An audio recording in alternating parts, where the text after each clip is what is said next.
prêt pour recevoir la parole de Dieu. De la même manière que vous mettez la foi sur cette parole, de la même manière que cette parole portera vie en vous, et vous verrez certainement les fruits de cette parole en vous. Est-ce que quelqu'un croit en cela? Nous venons de lire 2 Rois chapitre 4, verset 8 et suivant. Vous pouvez même continuer jusqu'au verset 37. Nous nous sommes limités quelque part. Là, nous avons vu la Bible nous présenter cette femme appelée Tsunami. Dans d'autres versions, elle est qualifiée d'une femme de distinction. La femme de distinction veut simplement dire qu'elle est une femme pas comme les autres. Donc c'est une femme qui se distingue des autres. Et cette femme, qu'est-ce qui s'est passé? Elle avait toujours l'habitude de voir l'homme de Dieu passer devant sa porte. La Bible dit qu'Élisée passait toujours là. Mais un jour, dans une conviction, la femme alla voir son mari et lui dit: pourquoi ne pas retenir cet homme de Dieu venir manger chez nous? Et le mari n'est pas résisté. Ils ont invité Élisée. Et la femme proposa encore à son mari: et pourquoi ne pas arranger une chambre pour l'homme de Dieu? Dans la chambre, nous pouvons mettre une table et un siège, mais aussi un lit et un chandelier. Et un chandelier. De sorte qu'à chaque fois, lorsqu'il sera dans cette région, au lieu de passer, qu'il s'arrête ici chez nous, qu'il se repose, qu'il mange et puis continuer son parcours. Alléluia. Alléluia. Voyez-vous que si j'étais à la place d'Élisée, j'allais refuser cette offre. Une femme du coup qui se décide de faire du bien aux hommes de Dieu. S'il y a encore des femmes pareilles dans cette église, qui Dieu bénisse à vous. Et Élisée commençait à passer par là. Et après le séjour d'Élisée, il réfléchit avec son serviteur Géasi en disant: qu'est-ce que nous pouvons faire pour cette femme? Chère femme ici présente, à chaque fois que vous faites le bien, même si ce n'est pas aux hommes de Dieu, mais les personnes à laquelle vous faites des biens, je m'excuse, les personnes auxquelles vous faites des biens, nécessiteront de réfléchir à votre sujet. Qu'est-ce que nous pouvons faire pour cette femme? La femme n'avait rien demandé, mais c'est l'homme de Dieu qui se demande en lui-même: qu'est-ce que nous pouvons faire pour cette femme? Appelez-moi cette femme. La femme arriva devant l'homme de Dieu. La Bible dit: Élisée lui posa la question: que pouvons-nous faire pour toi? Est-ce que pouvons-nous demander une clémence auprès du roi ou auprès des chefs de l'armée? Voilà la réponse de la femme: non, mon Seigneur. Ici dans ma région, nous vivons déjà bien. Je me souviens, si c'était une femme de mon époque, un homme de Dieu ou une autorité lui pose la question: que veux-tu que je fasse de toi? Et avec une proposition bien précise: veux-tu que je demande quelque chose en ta faveur au roi? Nous sommes une république à notre époque, au président de la république. Je m'imagine si c'était une femme de mon époque, elle a demandé plusieurs choses au même moment. Dis au président de me faire ça. Dis au président de me donner ça. Encore ça. Encore ça. Encore ça. Mais la femme répondit à l'homme de Dieu. Ici, dans cette région, nous vivons déjà bien. Alléluia. Alléluia. Cela veut dire quoi? Pendant que la femme invitait l'homme de Dieu, elle n'avait pas une intention quelconque. Dans son esprit, elle ne visait rien du tout. Comme quelqu'un pouvait dire que j'invite l'homme de Dieu après avoir mangé, peut-être qu'il fera ça, ça, ça, ça. Mais cette femme n'enviait rien du tout. Son problème était de faire de bien. Que de faire de bien.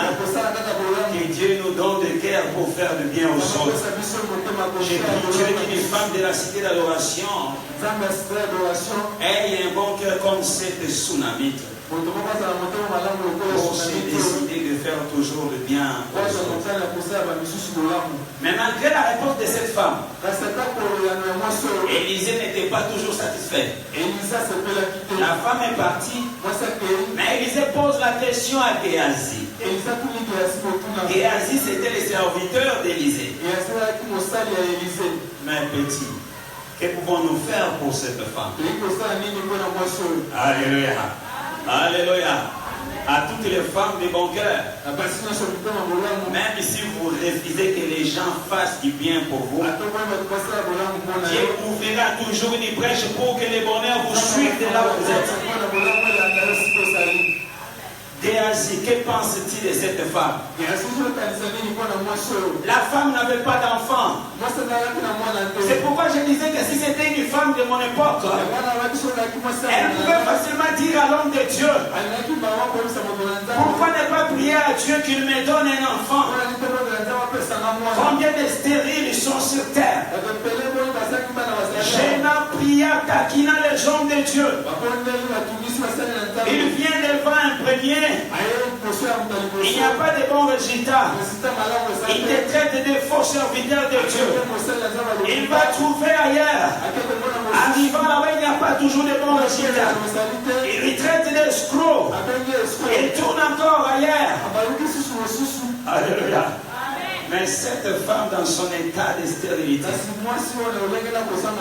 n'avait pas demandé à l'homme de Dieu quoi qu'elle se soit. Mais voilà la réponse de Géhazi. Oh serviteur, un simple serviteur, mais sachant bien les besoins de cette femme. Chers membres de la cité d'adoration ici présents, même vous qui me suivez, n'ayez pas l'habitude de sous-estimer les collaborateurs des pasteurs, croyant qu'ils sont inférieurs aux pasteurs. Donc ils ne peuvent rien faire si le pasteur ne fait pas. Cette fois-là, ce n'était pas l'homme de Dieu, mais c'était Géhazi son serviteur. Et si la maman avait des problèmes avec Géhazi son serviteur, mais cette femme ne serait pas bénie. Cette femme ne serait pas bénie.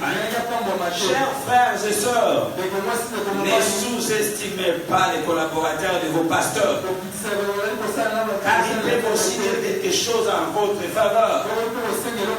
Géhazi dit à Élisée, ô l'homme de Dieu, depuis que nous sommes ici, c'est que moi j'ai remarqué et que je n'ai pas encore vu un enfant dans cette maison. Certainement que cette femme n'a pas d'enfant. Et voyons aussi son mari est déjà devenu vieux. Bien aimé, être vieux est aussi synonyme d'être fatigué. Géhazi voulait simplement dire que son mari est déjà fatigué. Donc il ne pouvait rien. Donc il ne pouvait rien. Voilà la réaction d'Élisée. Appelez-la. Appelez-la. Du coup, Géasi est allé pour la deuxième fois appeler la femme. Mais lorsque la femme s'est présentée pour la deuxième fois, la Bible dit que la tsunami s'est arrêtée devant la porte. Et à partir de là, c'est alors qu'Élisée commença à prophétiser.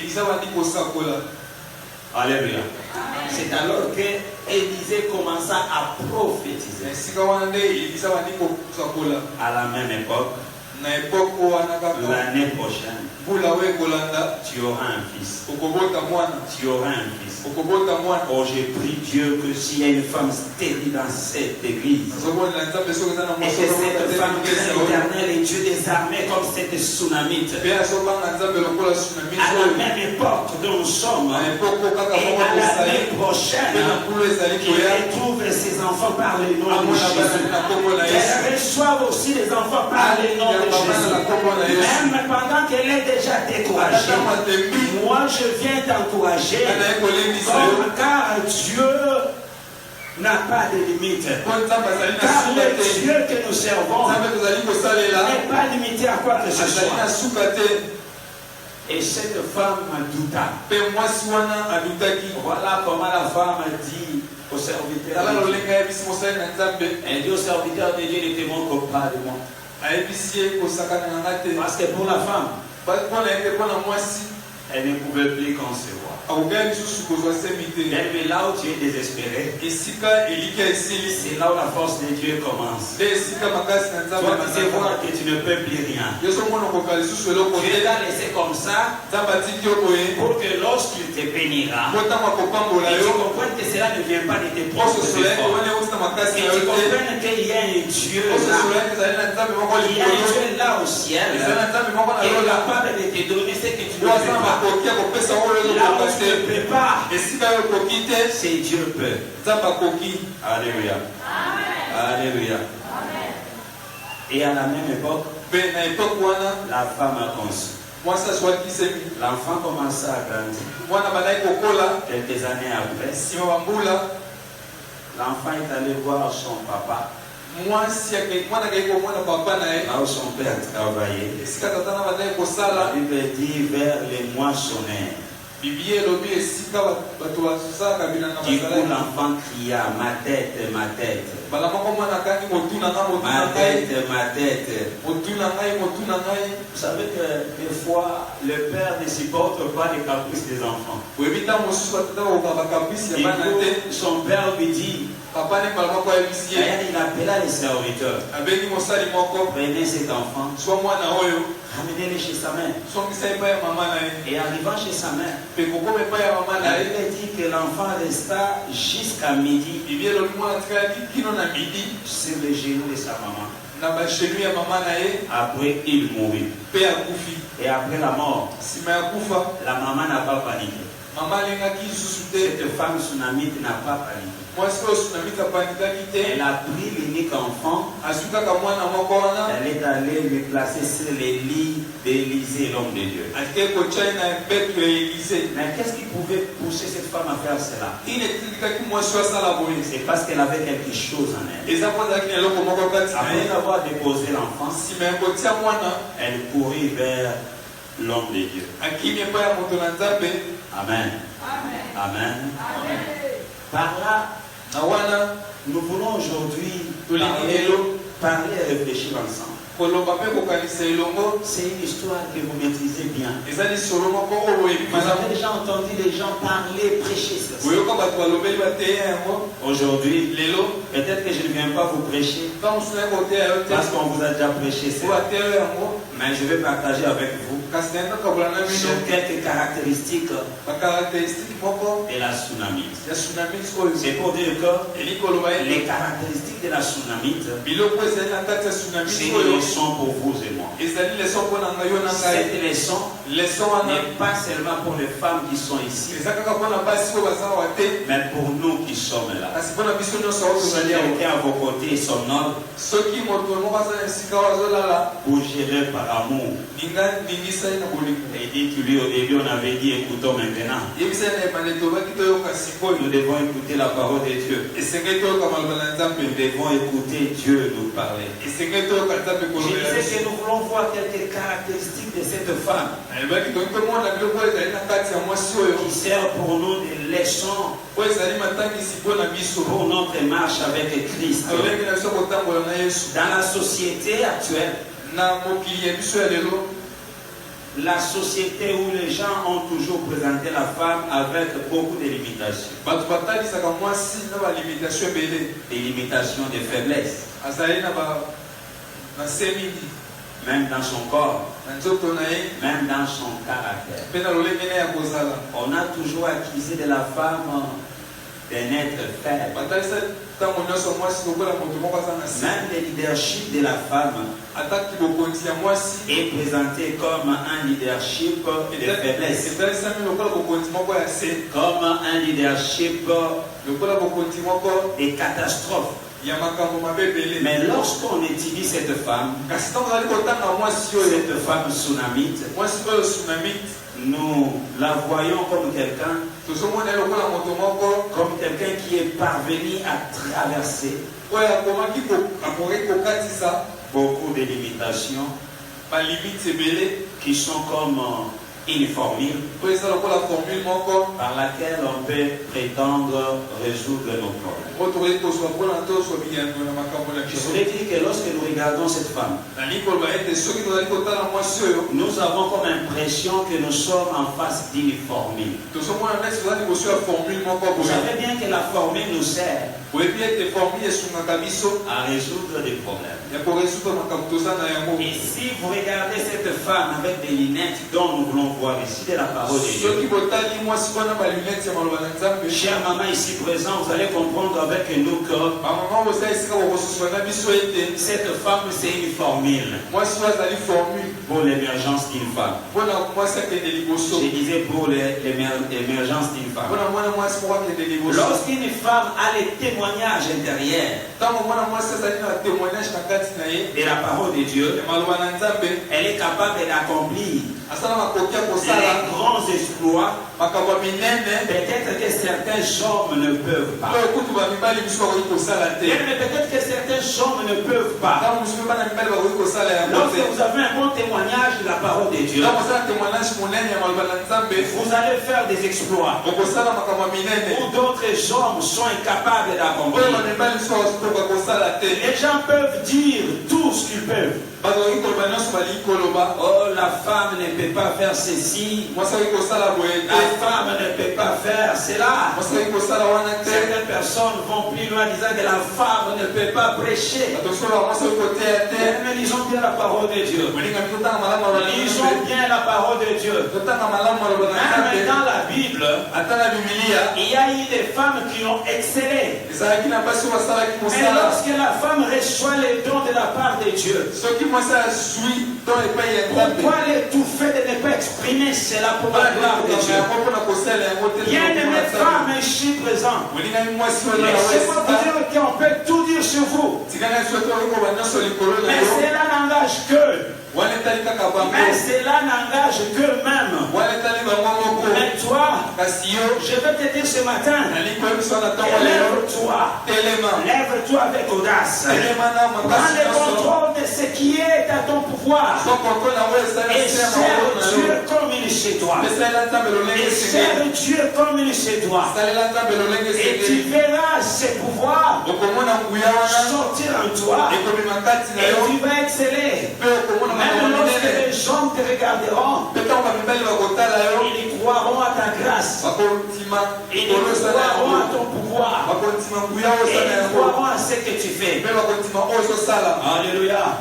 Tout ce que les gens peuvent dire, cela n'est pas parole d'évangile. Tant que Dieu n'a pas encore dit, avancez. Je viens encourager une femme, c'est l'évangile. Je viens te dire, lève-toi. Je viens te dire, lève-toi. Avance. Et avance encore. Alléluia. Je t'encourage de m'aimer ce matin. Et je vais déclarer sur toi en disant que tu vas accomplir une grandeur qu'on n'a jamais vue par le nom de Jésus. Je répète cela, je disais, et peu importe ce que les gens disent de toi, en tant que femme, mais toi, tu marqueras la différence. Tu seras aussi appelé la femme de distinction. Car ce que tu feras, certains hommes seront incapables de l'accomplir. Car Jésus sera avec toi. Car Jésus sera avec toi. Voilà quelques caractéristiques de cette femme. Le premier point, nous sommes au verset 8 du chapitre 14 des 2 rois. Vous allez dans 2 rois, chapitre 14, verset 8. Voilà ce que la Bible dit au verset 8 et verset 9. La Bible dit un jour, Élisée passait par Shunem.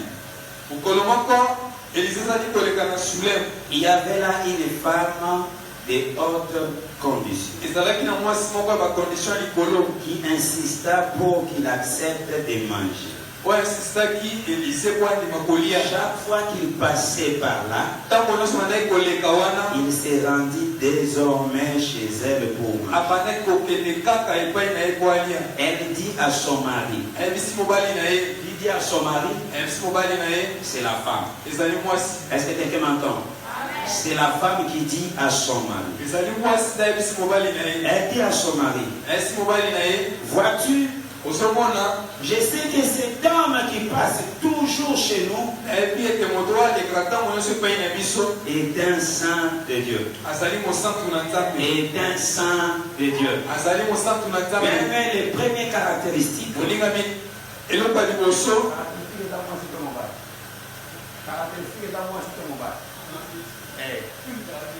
la caractéristique, caractéristique numéro 1, voilà. Caractéristique qui est l'Ibosso. Alléluia. Amen. C'était pour rire. Amen. Hein? Amen. Les premiers points, nous disons ceci. Que la Sunamite avait la capacité de discerner les choses. Mais le premier élément très important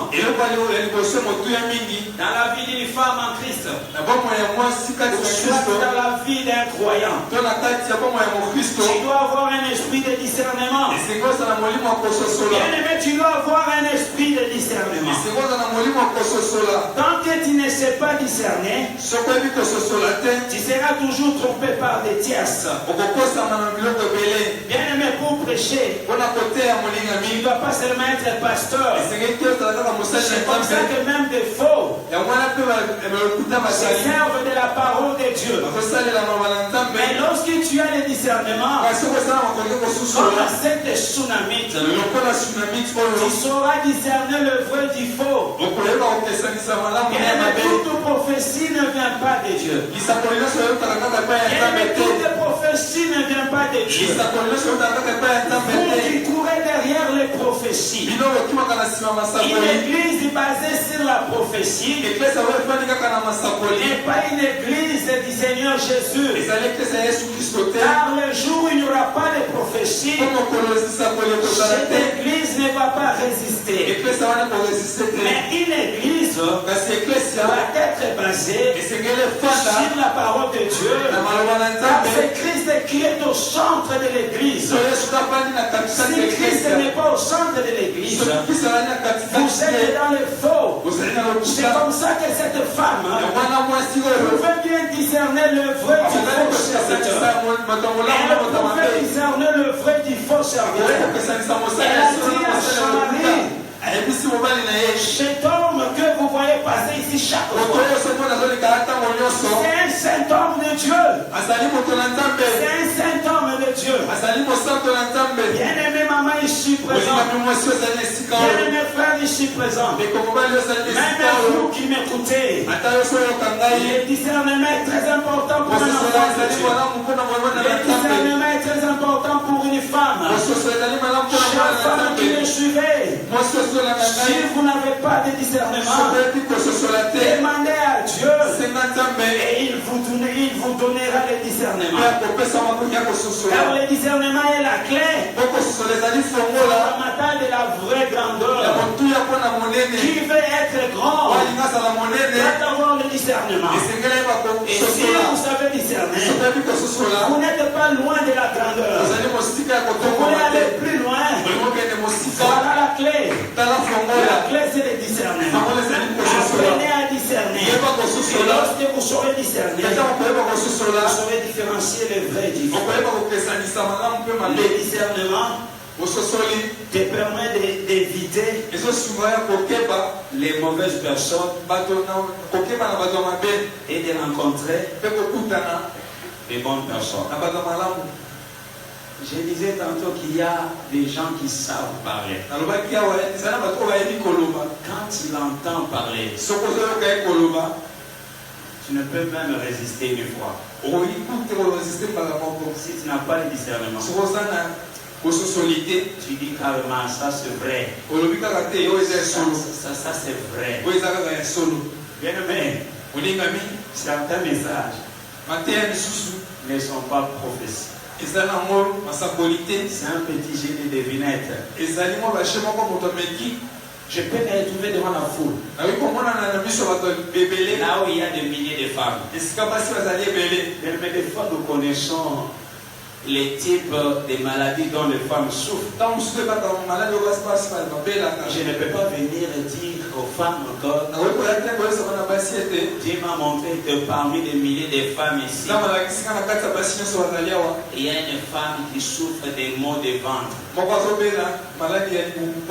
Si elles sont 500, certainement je ne peux pas manquer 5 ou 10. Bien aimé, discerner le vrai du faux. L'esprit vous aide à discerner. Certaines personnes fuient leurs églises à cause des prophéties. C'est comme ça qu'ils sont perdus. Au verset 9, la femme dit à son mari, voici, je sais que cet homme qui passe chez nous, c'est un saint de Dieu. C'est parce qu'elle avait discerné. Cette marque de discernement, c'est une grande leçon pour nous, pour ne pas être pressé, mais de demander les discernements avant d'agir. Ne soyez pas pressés avant d'agir. Les mamans, faites attention. Demandez à Dieu le discernement. Des fois, vous induisez vos maris en erreur. Tellement que vous êtes très sensible. Vous êtes facilement touché par n'importe quelle parole. Si vous n'avez pas de discernement, si vous n'avez pas de discernement, pour que Dieu vous aide. Ça c'est une leçon pour nous.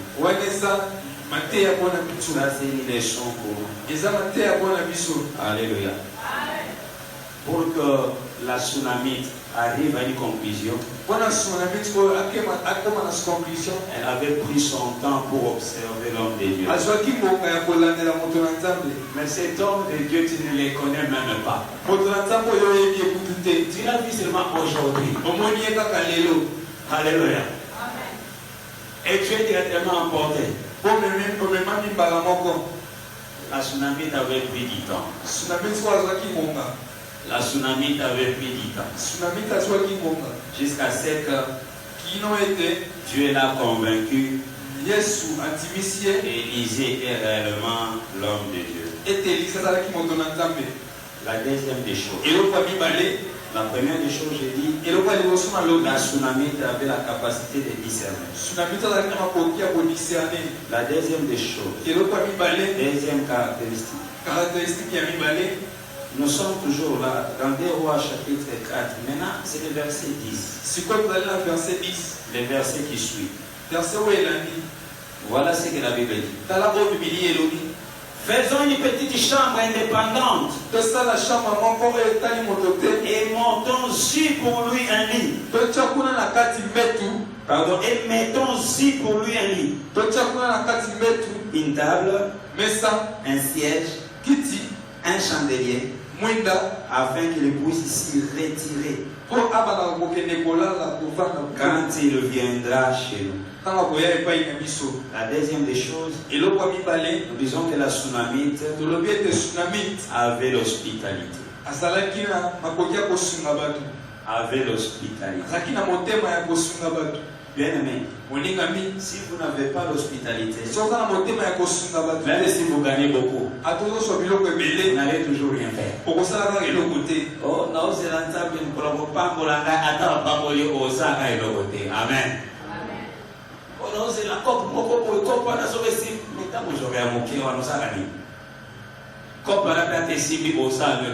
alléluia. Parce que tu n'as pas cela en toi. L'hospitalité. Demandez au bien-aimé de se lever un peu pour prendre un peu la force. Mon frère, lève-toi un peu, non? Pour quelques minutes. Ce n'est pas une pénition, c'est pour t'aider à reprendre la force. Ça va? Prenez une bouteille d'eau là-bas. Prenez un peu d'eau. Il y a l'eau là. Prenez une bouteille d'eau. Ah. Ok. Est-ce que nous pouvons avancer? Oui, est-ce que nous pouvons avancer? Je disais que cette femme était hospitalière. Elle aimait donner. Elle aimait donner. Chère maman ici présent, bien-aimés frères ici présents, apprenez à donner. Et lorsque vous donnez, n'attendez pas quelque chose en retour. Donnez et oubliez. La Bible dit, lorsque vous convoquez un festin, n'invitez pas seulement ceux qui pourront aussi vous inviter à leur tour. C'est comme si j'invite mon frère Bride, parce que je sais bien que lui aussi peut organiser un festin. Mais invite ceux qui ne peuvent pas vous inviter. C'est pour dire que lorsque vous donnez, n'attendez pas quelque chose en retour. N'attendez pas quelque chose en retour. Chère maman qui me suivait cet avant-midi, ne soyez pas comme des gardiens de prison. Vous savez comment les gardiens de prison se comportent. Lorsqu'il y a un prisonnier qui arrive, il lui ouvre la porte. Le prisonnier entre. Et si le prisonnier demande de sortir, il va lui ouvrir la porte. Vous croyez qu'il va lui ouvrir la porte? C'est comme ça que nous sommes, nous, maman. Nous ne voulons pas donner, nous sommes comme des gardiens de prison. Nous attendons toujours recevoir. Nous attendons toujours recevoir. Lorsqu'il y a un prisonnier, et bien non, les micros là dérangent beaucoup. Changez même les micros si possible. Ne bougez pas là-bas, mais changez même de micro.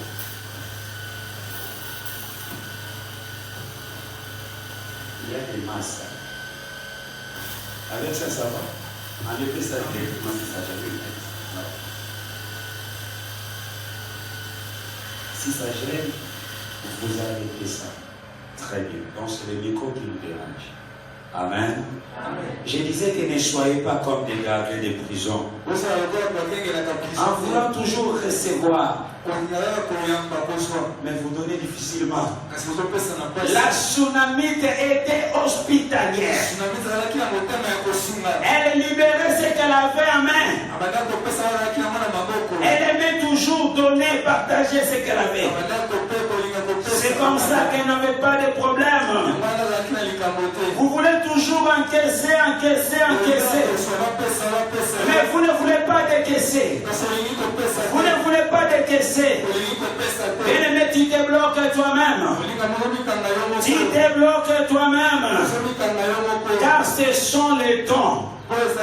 Ce sont les dons qui ouvrent des portes. Bien-aimé, ce sont les dons qui ouvrent des portes. Toi qui ne donnes pas, on ne te donnera pas aussi. On ne te donnera pas aussi. C'est ça le principe de la vie. Et c'est comme ça le principe de Dieu. Celui qui donne recevra. Chère maman, nous sommes au mois de mars. La Tsunamite était hospitalière. Ne bloquez pas vos bénédictions. Chère maman, ne bloquez pas vos bénédictions. Ne dites pas que je ne gagne pas beaucoup.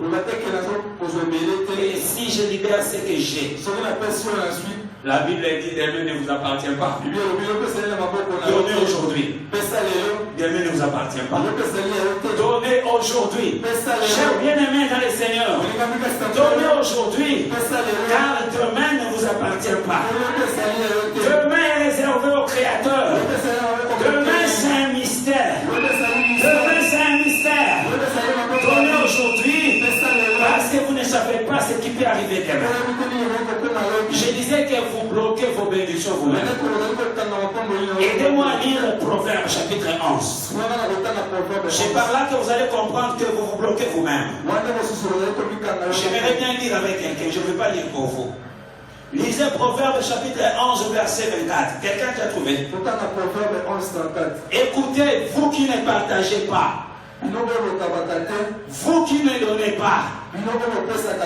Voyez comment vous vous bloquez vous-même. Chère maman, vous vous bloquez vous-même. Chers bien-aimés frères, vous vous bloquez vous-même. Quelqu'un a trouvé Proverbe chapitre 11 verset 24. La Bible dit quoi? Tel qui donne libéralement, écoutez bien, reprenez mon frère. Tel qui donne libéralement devient plus riche, et tel qui épargne à l'excès ne fait que s'appauvrir. Est-ce que vous avez compris cela? Aidez-nous à reprendre cela. Tel qui donne libéralement. Tel qui donne libéralement. Cela veut dire quoi? Celui qui donne sans les forces. Il donne sans regarder. Il prend ici, il donne là-bas. Mais toi, quand tu prends, tu bloques. Quand tu prends, tu bloques.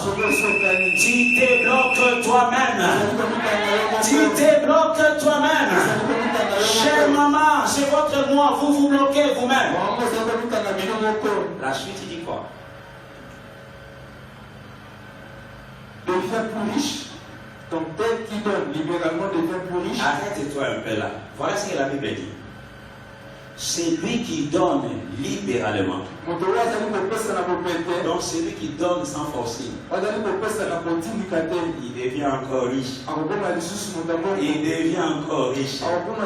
Si vous demandez même les comptables, les comptables disent ceci. Lorsqu'il y a beaucoup de sorties, il y aura aussi beaucoup d'entrées. Mais lorsqu'il n'y a pas de sorties, il n'y aura pas aussi d'entrée. Ça, ce n'est pas la Bible, c'est la comptabilité. Mais voilà ce que la Bible dit aussi. La suite, répète la suite. Partie B. Partie B, et tel qui épargne à l'excès ne fait que s'appauvrir. Voilà. C'est lui qui épargne en excès. Cela veut dire quoi? Quand vous avez quelque chose, vous avez déjà une formule. So na zui oyo na bomba yango. Ozui mosusu lobi na bomba. Bonane zoya na bomba. C'est lui qui épargne en excès. Fait quoi? Akoma kamobola. Non, on a dit pour comprendre. Yo kabakate posa poso bomba. Yo ndo de kabatu. O bomba koma na ngwebele. Osa la baje okola. Bana, quand tu as bana, je vois ça même à mes propres enfants. Si vous mettez un plat qu'ils mangent ensemble, ils mangent comme des petits voleurs.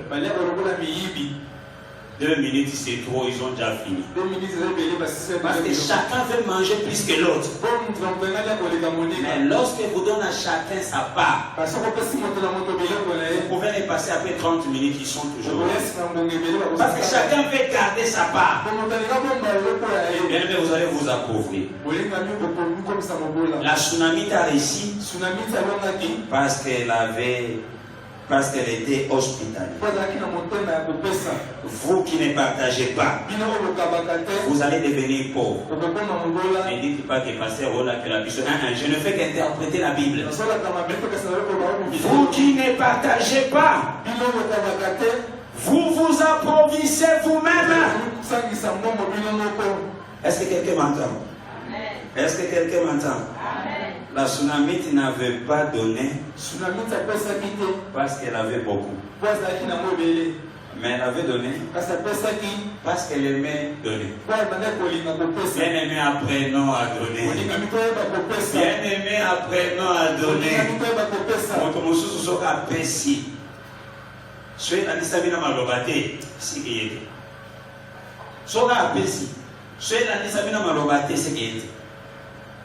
Tu te bloques toi-même. Aidez-moi à dire aux voisins, tu te bloques toi-même. Non, tout ça, tu te bloques toi-même. Tu te bloques toi-même. Alléluia. Alléluia. La troisième des choses. Vous sautez, nous sommes au verset 18 et verset 19.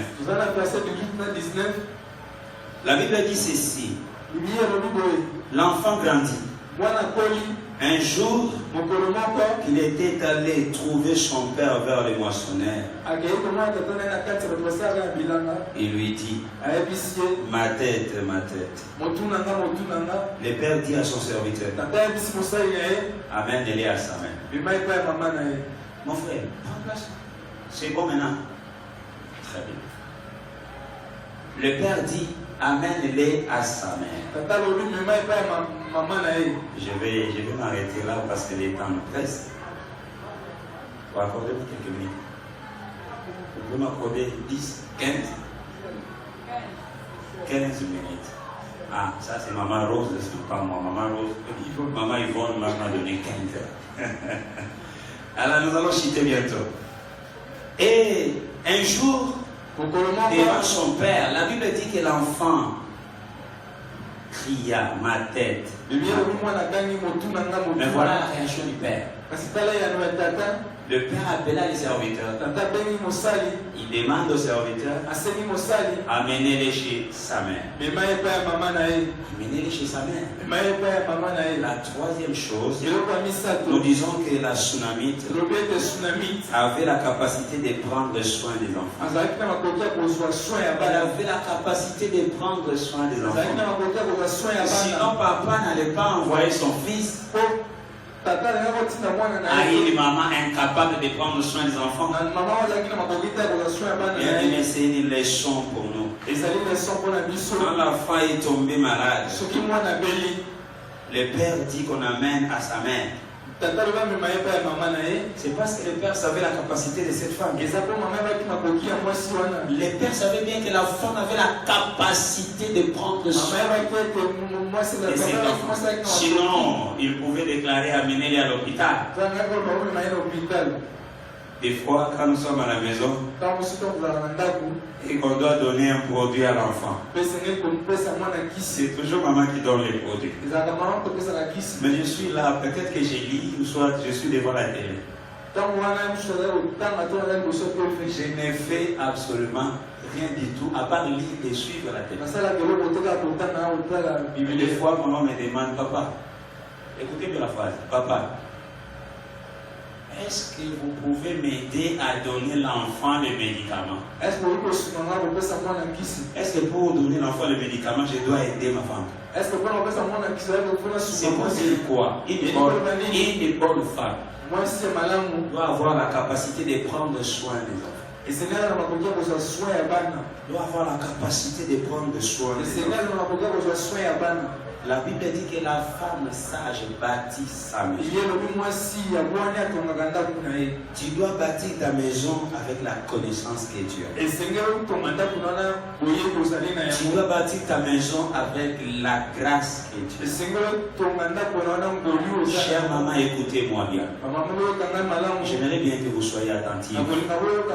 Écoutez-moi bien, chère maman. Amen. Amen. Amen. Amen. Vous devez savoir une chose. Que vous n'êtes pas parents du fait que vous avez eu des enfants. Ne croyez pas que vous êtes parents du fait que vous avez eu des enfants.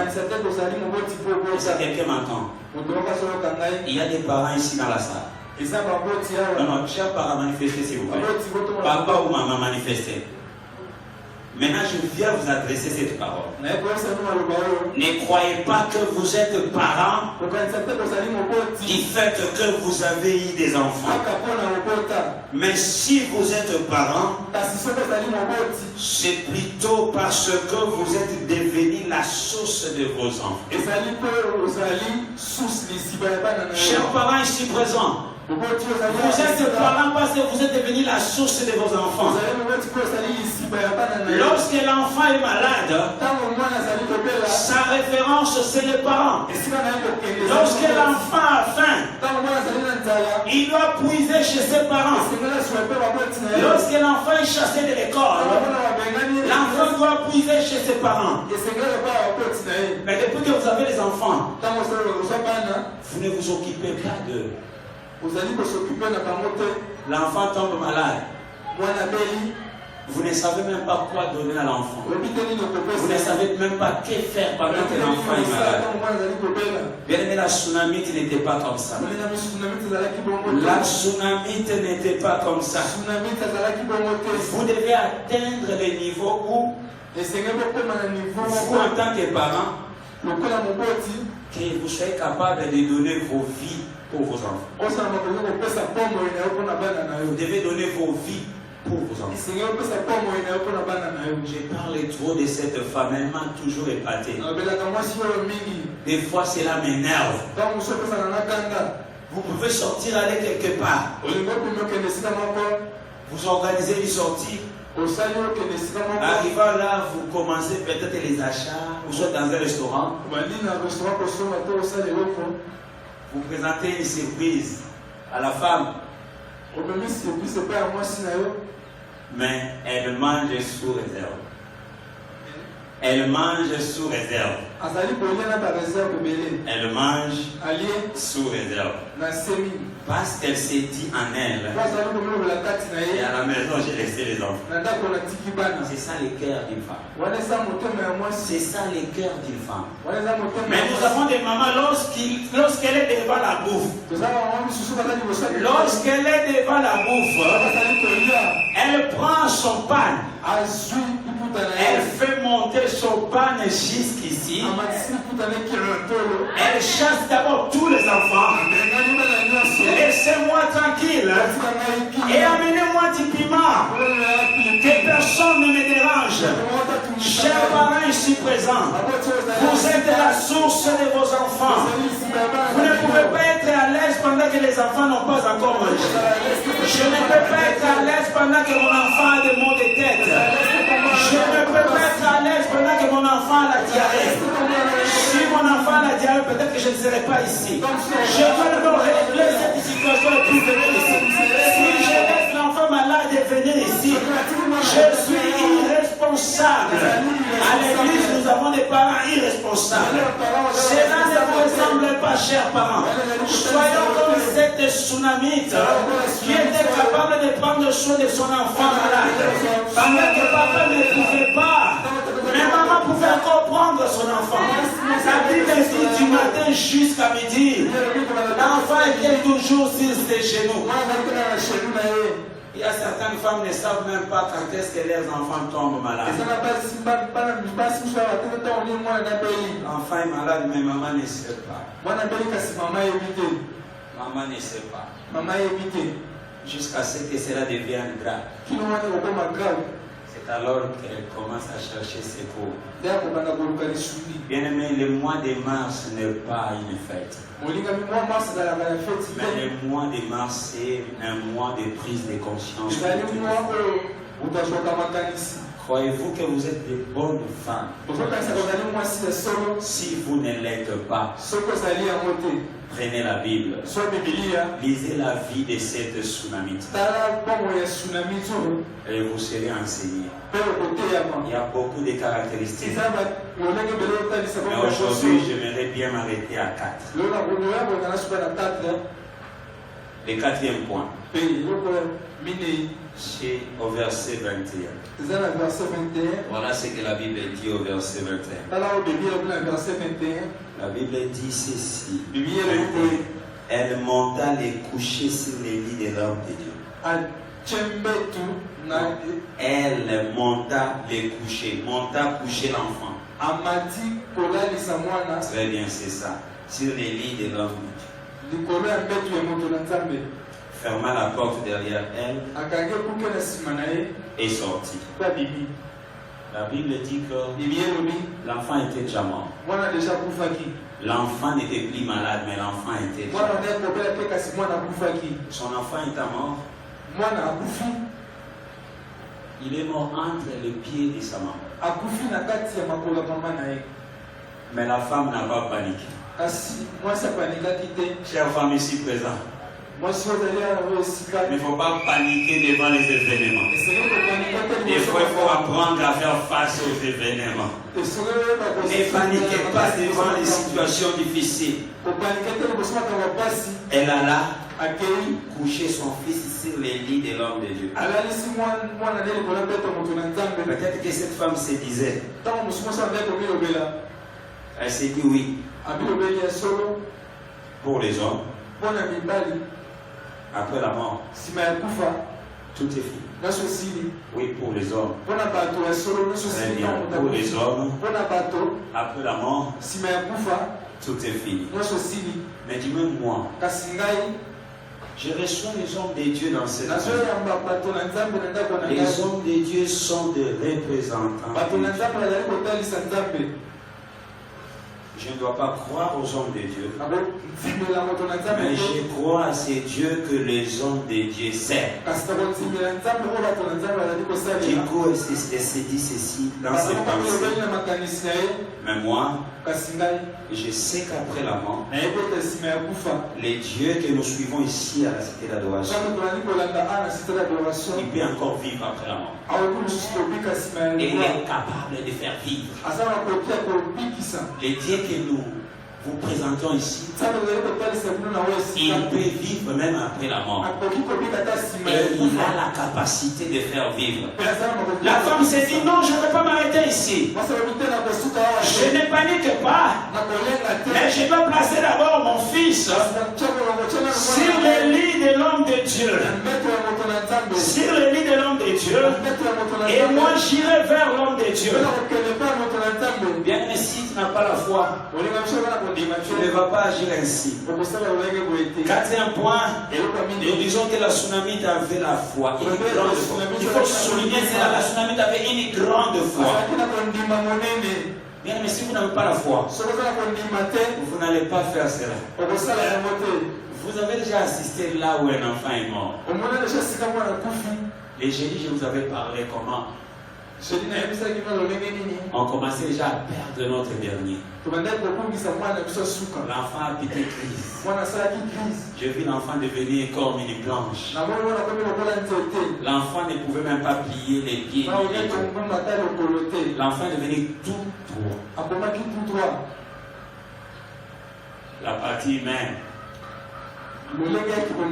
commençait à m'attirer. Mais l'Esprit de Dieu m'encourageait toujours. Alléluia. Ce n'est pas facile. Chère femme, Si cette femme avait paniqué, elle allait perdre cet enfant. Des fois, vous perdez des enfants par panique. Des fois, vous perdez vos bénédictions par panique. Parce que tu n'as pas mangé, tu as paniqué. Tu es allé voler. Parce que tu n'as pas mangé, tu as paniqué. Tu tombes dans l'épidicité pour gagner de l'argent. Parce que tu n'as pas mangé, tu as paniqué. Tu trompes. Or la bénédiction n'était que devant ta porte. Chère femme, ne paniquez pas devant les événements. Cette femme n'était pas du genre de femme qui était plaintive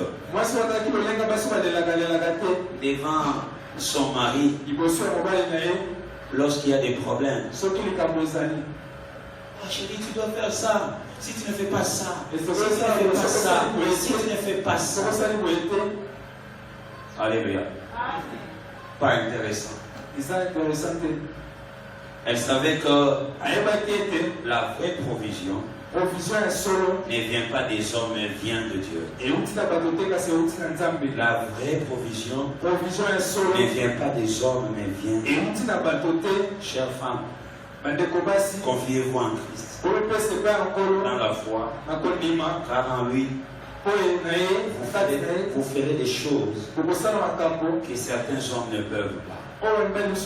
Vous ferez des choses que certains hommes ne peuvent pas accomplir. Ne vous sous-estimez pas. La tsunamite ne se sous-estime pas. Je répète cela, ne vous sous-estimez pas. Alléluia. Est-ce qu'il y a une femme aujourd'hui ici? Est-ce qu'il y a une femme aujourd'hui ici? Ne vous sous-estimez pas. Peu importe ce que les gens disent de vous. Dieu n'a pas encore fini avec vous. Oui, vous êtes femme. Certes, vous êtes une femme. Mais avec Dieu, vous pouvez accomplir ce qu'aucun homme ne peut accomplir. Mais avec Dieu, vous pouvez accomplir ce que certains hommes ne peuvent pas. Que les caractéristiques de cette femme tsunamite soient des leçons pour toute femme qui aspire la grandeur.